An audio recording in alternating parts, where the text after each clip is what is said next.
हाय दोस्तों, मैं आशा करता हूँ आप सभी लोग अच्छे होंगे और आपका सी टेट का एग्ज़ाम की तैयारी जो है वो बहुत अच्छी से तरह चल रही होगी, क्योंकि एग्ज़ाम्स की जो तारीख है वो 7 जुलाई है।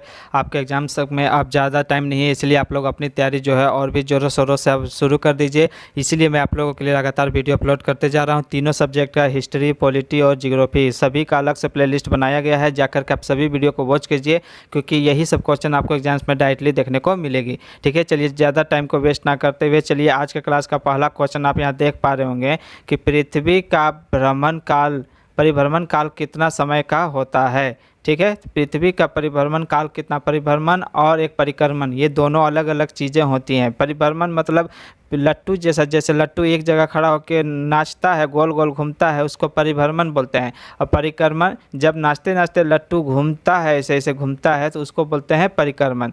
तो परिभ्रमण मतलब एक जगह पर रुक के जो नाचता है उसके कारण जो होता है वो दिन और रात होता है। मतलब परिभ्रमण के कारण जो होता है वो दिन और रात होता है। ठीक, लेकिन परिक्रमण के कारण जब ये गोल गोल घूमता है उसके कारण क्या होता है, ऋतु चेंज होता है। ऋतु चेंज मतलब सर्दी, गर्मी, बारिश जो होती है वो परिक्रमण के कारण होता है। ठीक है, तो हमसे पूछा है पृथ्वी के परिभ्रमण काल कितना होता है, मतलब उसको एक राउंड घूमने में, मतलब दिन से रात होने में टोटल कितना समय लगता है। तो देखिए टोटल समय जो है वो लगता है 23 घंटा 56 मिनट और 4 सेकेंड का समय यहाँ पर टोटल लगता है। ठीक है, तो यहाँ पर टोटल समय 24 अराउंड, हम लोग इसको क्या कह देते हैं, 24 आवर, मतलब दिन रात मिला करके कितना होता है, 24 आवर। लेकिन एग्जैक्टली कितना होता है, 23 घंटा 56 मिनट और 4 सेकेंड का परिभ्रमण काल होता है। ठीक है, मैंने यहाँ पर रिवोल्यूशन और रोटेशन दोनों बता दिया, परिभ्रमण और परिक्रमण। परिभ्रमण से दिन और रात होता है और परिक्रमण से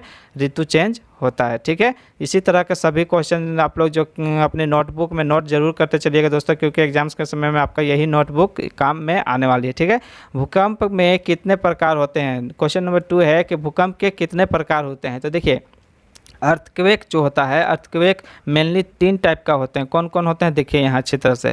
पहला होता है पी वेव, दूसरा एस वेव और तीसरा होता है लव वेव। इसी को एल वेव या लव वेव कहा जाता है। ठीक है, तो यहाँ पर कितने तरह के टोटल होते हैं भूकंप, तो सबसे जो है तो होता है मेनली वो 3 टाइप का, पी वेव, एस वेव और लव वेव होते हैं। ठीक है, तो भूकंप टोटल हो गए 3 टाइप के। ठीक, हमारा आंसर हो जाएगा क्वेश्चन नंबर 2 का 3, मतलब 3 टाइप के होते हैं। अगला क्वेश्चन आप देख पा रहे हैं, पृथ्वी को गोलाकार बताने वाले व्यक्ति कौन है। तो देखिए पृथ्वी को गोलाकार सबसे पहले किसने बताया था, सबसे पहले बताए थे पाइथागोरस ने। किसने बताए थे, पाइथागोरस ने। ठीक है, पाइथागोरस ने जो है वो पृथ्वी गोल है, जो पृथ्वी जो है पूरा गोल तो है नहीं, राउंड एकदम है नहीं, वो संतरे का आकार का टाइप का होता है, ऊंचा नीचा हाँ कहीं कहीं होता, पूरा राउंड नहीं होता। लेकिन पृथ्वी को गोलाकार सबसे पहले किसने बताया था, तो यही पाइथागोरस ने ही जो है वो बताया था कि पृथ्वी जो है वो गोल है। ठीक है, चलिए आप, मैं आशा करता हूँ आप लोग सभी क्वेश्चन को अच्छी तरह से नोट कर रहे होंगे। और आपसे एक रिक्वेस्ट है, अगर मेरा वीडियो अच्छा लगता है तो कृपया एक लाइक, सब्सक्राइब और अपने दोस्तों के बीच में इसको शेयर ज़रूर कीजिए। ये आपके मेरे लिए बहुत ही इम्पोर्टेंट है, ताकि वीडियो का रीच ज़्यादा से ज़्यादा मिले और अधिकतर विद्यार्थियों को यहाँ पर लाभ पहुँचे। ठीक है, चलिए अगला क्वेश्चन देखते हैं। क्वेश्चन नंबर 4 है यहाँ पर, विश्व का सबसे प्राचीन अवशिष्ट पर्वत कौन है। मतलब विश्व का, पूरे विश्व में जो है सबसे प्राचीन अवशिष्ट पर्वत कौन है। तो देखिए सबसे प्राचीन अवशिष्ट पर्वत है वो है अरावली। कौन है, अरावली। ये जो आप पर्वत देख रहे हैं ये किसका है, अरावली पर्वत है। अरावली विश्व का सबसे प्राचीन अवशिष्ट पर्वत कौन है, तो अरावली। अरावली कहाँ, राजस्थान में। ठीक, राजस्थान में। हमारा आंसर क्या होगा, अरावली। सबसे प्राचीन अवशिष्ट पर्वत विश्व का, सिर्फ भारत नहीं पूरे विश्व का प्राचीन अवशिष्ट पर्वत कौन है, अरावली है। ठीक, कहाँ है, राजस्थान में। ठीक, सभी जो क्वेश्चन है एग्जाम्स के रिगार्डिंग बहुत ही इंपॉर्टेंट क्वेश्चन दोस्तों, आप लोग जो है सभी क्वेश्चन नोट डाउन जरूर से ज़रूर कीजिएगा, और ये पिक्चर से आपको जल्दी याद हो जाए, इसीलिए मैं इतनी मेहनत करता हूँ आप लोगों के लिए। ठीक है, चलिए अगला क्वेश्चन है यहाँ के, डेल्टा का अर्थ क्या होता है। तो देखिए डेल्टा का अर्थ होता है जब 2 या 2 से अधिक नदियाँ, उनकी सहायक नदियाँ जो है वहाँ पर मिलने के बाद त्रिभुजाकार ट्रेंगल एरिया जो बनाते हैं, उस एरिया को ही क्या कहा जाता है, उसको बोला जाता है डेल्टा। तो देखिए आप यहाँ एक पिक्चर देख पा रहे होंगे, यहाँ बहुत सारी नदियाँ जो है महासागर में, सागर में आकर के मिल रही हैं।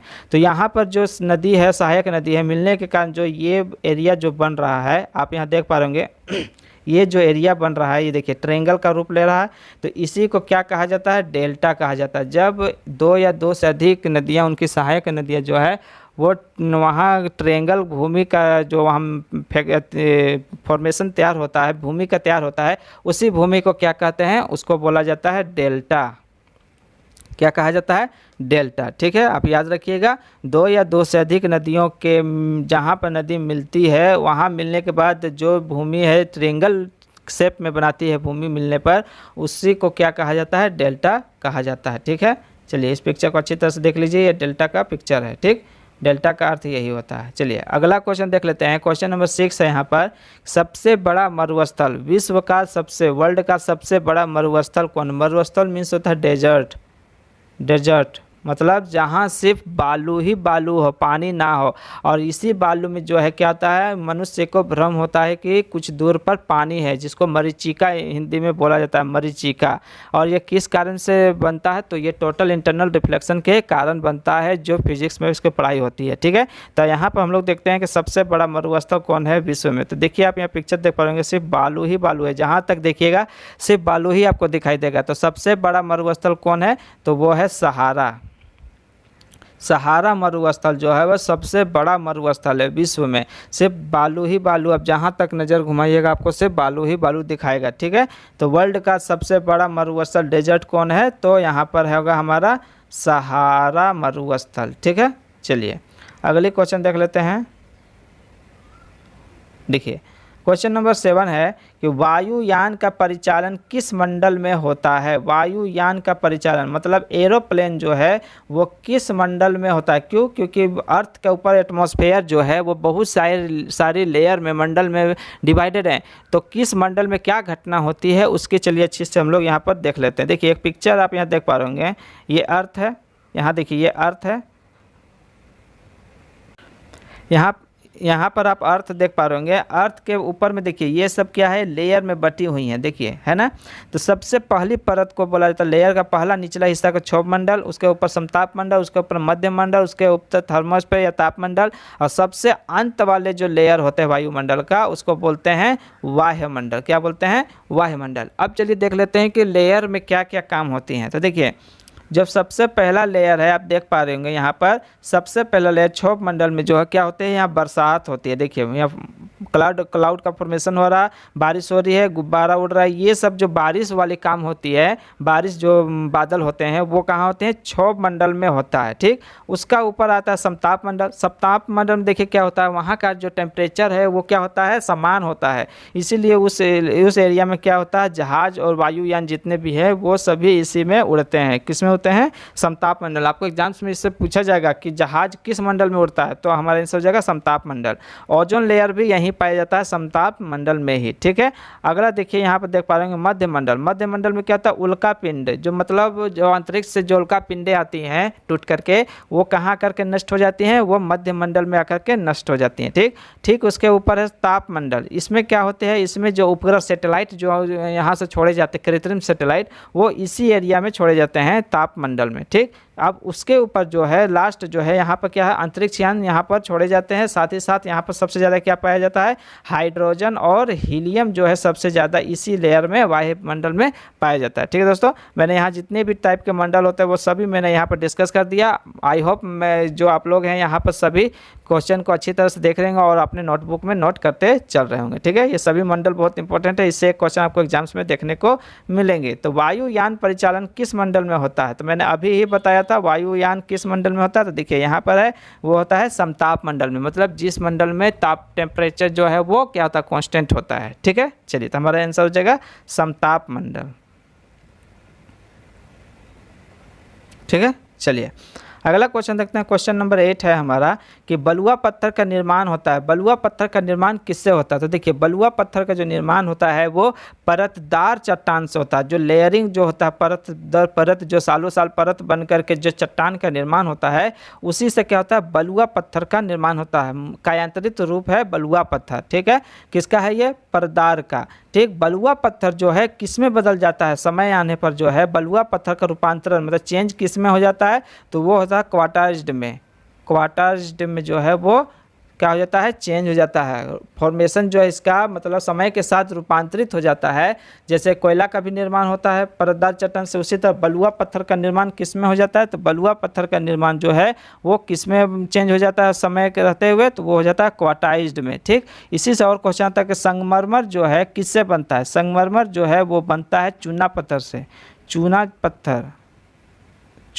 पत्थर जो होता है इसी का समय के बाद, बहुत सालों समय के बाद किस में चेंज हो जाता है ये, तो ये हो जाता है संगमरमर। ठीक है, संगमरमर चूना पत्थर से ही बनता है, कायांतरित रूप है। संगमरमर किसका कायांतरित रूप है, तो वो चूना पत्थर का कायांतरित रूप है, चूना पत्थर संगमरमर। ठीक है, संगमरमर किसका रूपांतरित है, तो चूना पत्थर का। ठीक है, चलिए ये बहुत इंपॉर्टेंट थे। क्वेश्चन नंबर 9 देख लेते हैं कि पम्पास घास का मैदान कहाँ पाया जाता है। देखिए विश्व में बहुत सारी ऐसे लैंड है जहाँ पर सिर्फ दूर दूर तक लंबी लंबी घासें पाई जाती है, तो वही पूछ रहा है कि पम्पास घास के मैदान को क्या कहते हैं। तो देखिए आप यहाँ पर देख पा रहे होंगे कि यहाँ पर एक घास है, देखिए घास का मैदान है। यहाँ पर देखिए ये पूरा एक क्या है, घास का मैदान है। ये पूरा दूर दूर तक एक मैदान दिख रहा है जहाँ पर सिर्फ दूर दूर तक क्या है, घास ही घास है। तो ये दुनिया का सबसे बड़ा घास का मैदान है जिसका नाम क्या है, पम्पास। क्या नाम है, पम्पास। पम्पास घास का मैदान कहाँ है, किस देश में है, तो यह है अर्जेंटीना में। कहाँ, अर्जेंटीना में। कहाँ है पम्पास, अर्जेंटीना में। ठीक, चलिए इसी से और क्वेश्चन में आता है कि सवाना घास का मैदान, सवाना घास का मैदान कहाँ पाया जाता है, तो वो पाया जाता है उत्तरी अफ्रीका में। कहाँ पाया जाता है, उत्तरी अफ्रीका में सवाना घास का मैदान। पम्पास कहाँ पाया जाता है, अर्जेंटीना में। सवाना घास कहाँ पाया जाता है, उत्तरी अफ्रीका में। ठीक, इसी में एक और आता है स्टेपीज, स्टेपीज घास का मैदान। स्टेपीज घास का मैदान कहाँ पाया जाता है, तो वो पाया जाता है यूरेशिया में। कहाँ पाया जाता है, यूरेशिया। इसको यूरेशिया क्यों बोला जाता है, क्योंकि इसमें Europe plus Asia, Europe plus Asia का जो बॉर्डर है वहीं पर ये पाया जाता है, इसलिए इसको पाया जाता है यूरेशिया, इसको बोला जाता है। ठीक है, तो स्टेपीज घास का मैदान कहाँ पाया जाता है, यूरेशिया में। पम्पास कहाँ पाया जाता है, अर्जेंटीना में। सवाना कहाँ पाया जाता है, उत्तरी अफ्रीका में। और स्टेपीज कहाँ पाया जाता है, यूरेशिया में। ठीक है, तीन जगह का मेनली जो एग्जाम से पूछे जाते हैं, मैंने वो तीनों नाम यहाँ पर बता दिए। तो पम्पास घास का मैदान कहाँ पाया जाता है, तो अर्जेंटीना में। ठीक है, हमारा आंसर हो जाएगा अर्जेंटीना में।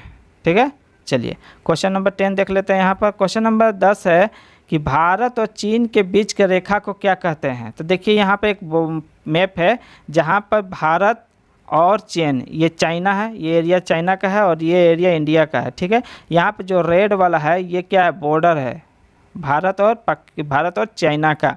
और ये किस राज्य में पड़ता है, तो ये अरुणाचल प्रदेश में पड़ता है। ठीक, तो इस रेखा को क्या कहते हैं, तो इस रेखा को कहा जाता है मैकमोहन रेखा। क्या कहा जाता है, मैकमोहन रेखा, मैकमोहन रेखा। ठीक है, इस बॉर्डर को क्या कहा जाता है, मैकमोहन रेखा,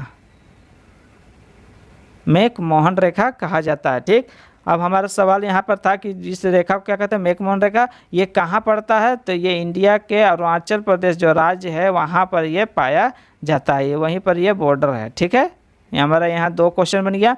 अब एक और क्वेश्चन आता है कि इंडिया और पाकिस्तान, जिस तरह ये इंडिया और चाइना था उसी तरह ये वाला जो पार्ट है, देखिए इंडिया का मैप जो है, ये देखिए इंडिया का जो मैप है, यहाँ पर जो ये बॉर्डर है ये भारत और पाकिस्तान वाले बॉर्डर की रेखा को क्या कहते हैं, तो इसको कहते हैं रेड क्लिफ। क्या कहते हैं, रेड क्लिफ रेखा। भारत और चाइना वाले रेखा को क्या कहते हैं, मैकमोहन रेखा। उसी तरह भारत और पाकिस्तान वाले रेखा को क्या कहते हैं, रेड क्लिफ रेखा। दोनों इंपॉर्टेंट था, इससे एक क्वेश्चन जरूर आपको देखने को मिलेंगे। ठीक है दोस्तों, चलिए अगला देखिए, आज का हमारा ये आखिरी क्वेश्चन था दोस्तों।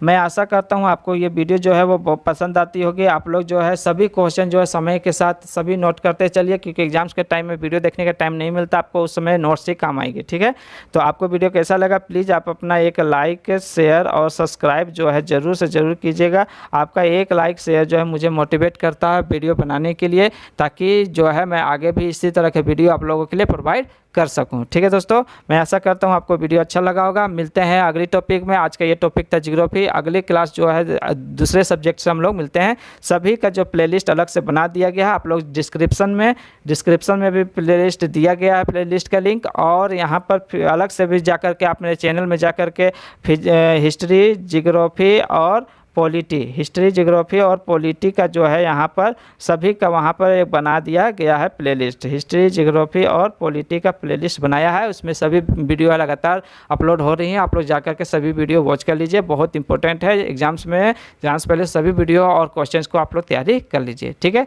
चलिए मिलते हैं अगले वीडियो में, तब तक के लिए थैंक यू, धन्यवाद।